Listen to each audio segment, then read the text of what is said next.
Smart ICRSS's playback includes a smart search feature which enables you to search for footage based on activity within a given area. In order for Smart Search to work in Smart ICRSS, motion detect recording must be enabled on the recorder or camera.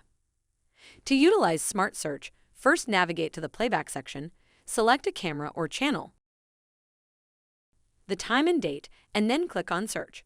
Once the search is complete, click Play and then click on the Smart Search icon in the bottom left corner.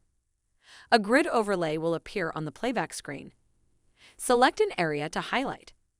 Smart Search will indicate motion events that occur within this highlighted region.